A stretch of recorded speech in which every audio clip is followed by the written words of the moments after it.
आम्ही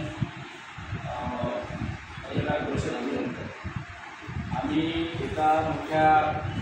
भ्रष्टाचाराला वाचा होतो, कारण मी त्या वरोरा भद्रावती विधानसभा क्षेत्रामध्ये काम करतो। त्या वरोरा पूर्ण बाजार समितीमध्ये आपण बघितलं असेल की मागे 1 वर्षापूर्वी 2,30,00,000 रुपयाचा ज्या कांदा घोटाळा झाला, आणि कांदा घोटाळा असा झाला की ज्यांच्या शेतामध्ये कांदे पिकतच नाही अशा लोकांनी म्हणजे कांदा पिकवला आणि त्याची सबसिडी म्हणून त्याचं जे नुकसान भरपाई म्हणून शासनाने शेतकऱ्यांच्या जवळपास 700 शेतकऱ्यांच्या बँक खात्यामध्ये 2,30,73,000 रुपये टाकले। याबाबत बाजार समितीच्या इथल्या प्रशासकाच्या विरोधामध्ये गुन्हा दाखल झाला होता, त्या यंत्रणेविरोधात।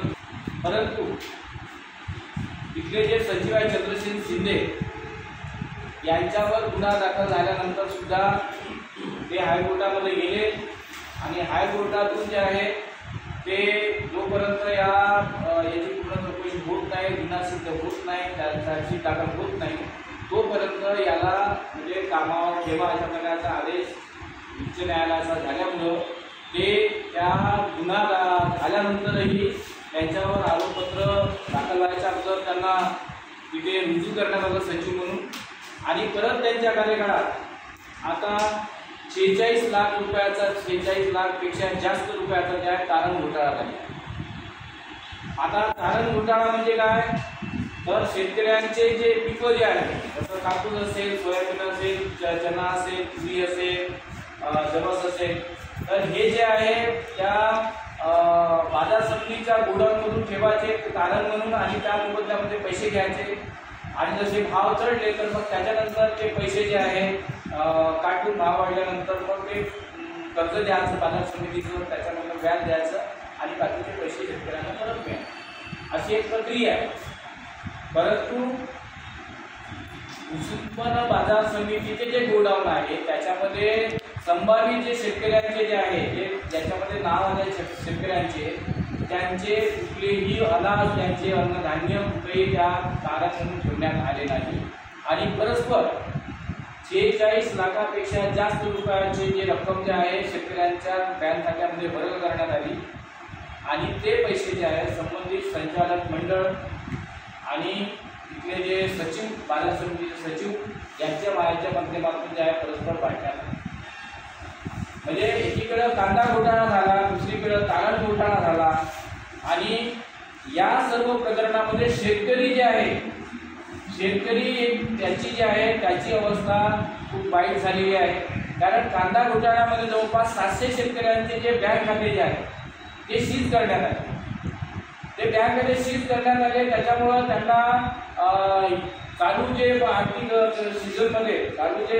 शेती हंगामामध्ये जे आहे कर्ज मिळालं नाही, त्याच्यामध्ये त्यांना जे काही पीएमचे पैसे जे आले, जे 12,000 रुपये येतात, त्या 12,000 रुपये ते काढण्यात आले, त्यांच्यामध्ये सबसिडीचे पैसे त्यांच्या अकाउंटमध्ये गेले, ते पण काढण्यात आले। म्हणजे जवळपास 700 शेतकऱ्यांना जे आहे कांदा घोटाळा करून या इथल्या संचालकांनी आणि इथल्या प्रशासकीय मंडळाने जे आहे एक प्रकारे शेतकऱ्यांवर जे अन्याय केलेला आहे। शेतकऱ्यांचा सरळ कुठलाही दोष नसताना कांदा घोटाळ्यामध्ये 700 शेतकऱ्यांचे बँक खाते सीज करण्यात आले, त्यांच्यावर जे आहे आता कुठल्या प्रकारचं कर्ज मिळत नसल्यामुळं येणाऱ्या चालू हंगामामध्ये त्यांना बियाणं घेण्यासाठी, त्याच्यामध्ये औषधी घेण्यासाठी जे आहे कुठल्या प्रकारचे पैसे नव्हते, एक प्रकारे जे आहे त्यांचं आर्थिक शोषण झालेलं आहे, आणि म्हणून त्यांचे बँक खाते जे सीज झालेले आहे ते बँक खाते त्यांचे चालू करण्यात यावे। या कांदा घोटाळ्यामध्ये जे संभावित जे काही जे लोक होते, काही लोकांचे त्या सर्व लोकांना दोषी ठेवण्यात येऊन जे आहे संचालक मंडळावर आणि जे प्रशासक जे बसलेले होते त्या सर्वांवर जे आहे गुन्हे दाखल करून कारवाई करण्यात यावी, आणि 46 लाखापेक्षा जास्त जे तारण घोटाळ्यामध्ये जे रक्कम अफरातफर करण्यात आली त्या सर्व आदिमाजी संचालकावर जे आहे गुन्हे दाखल करून त्याची उच्चस्तरीय चौकशी करून त्याच्यावर गुन्हे दाखल करण्यात यावे आणि त्यांच्यावर जे आहे पैसे वसुलीची कारवाई करण्यात यावी। कारण ह्या सगळ्या प्रक्रियेमध्ये जे आहे जवळपास कांदा घोटाळ्यामध्ये 2,31 लाख म्हणजे एवढी रक्कम जी आहे ते अफरातफर झालेली आहे, त्याची रिकव्हरी अजून झाली नाही आहे। त्याच्यासोबतच आता तारण घोटाळा झालेला आहे। तारण घोटाळा 46 लाखाचा आता उजेडात आला आहे, पण तारण घोटाळा हा कांदा घोटाळ्यापेक्षा 2 कोटी पेक्षा जास्त तो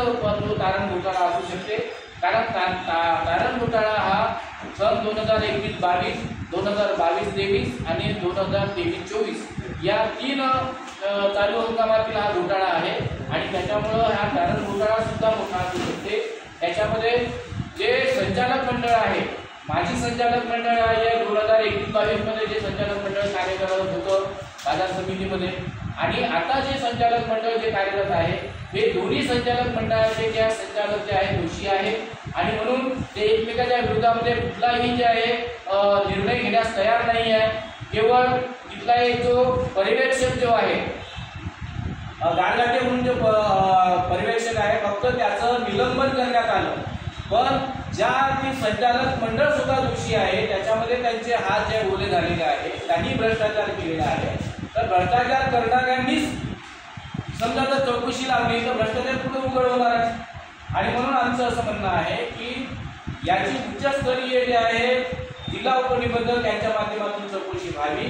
आणि त्या सर्व चौकशींची जे आहे दोषी संचालक मंडळावर गुन्हे दाखल करण्यात यावे, त्यांचं संचालक पद रद्द करण्यात यावं आणि तिथे जे सचिव जो आहे बाजार समितीचा सचिव तो वारंवार इथं घोटाळे करताय, भ्रष्टाचार करताय, त्याच्यावर कायमस्वरूपी निलंबनाची कारवाई करण्यात यावी अशा प्रकारची मागणी महाराष्ट्र निर्माण सेनेच्या माध्यमातून आम्ही करत आहोत। अन्यथा याच्यावर कारवाई जर झाली नाही तर आम्ही महाराष्ट्र निर्माण सेनेचे सर्व तिथले स्थानिक शेतकरी आणि पदाधिकारी मिळून जे आहे त्या बाजार समितीच्या समोर जे आहे आम्ही उग्र स्वरूपाचं आंदोलन करेल अशा प्रकारचा इशारा आजच्या पत्रकार परिषदेच्या माध्यमातून आम्ही देतो।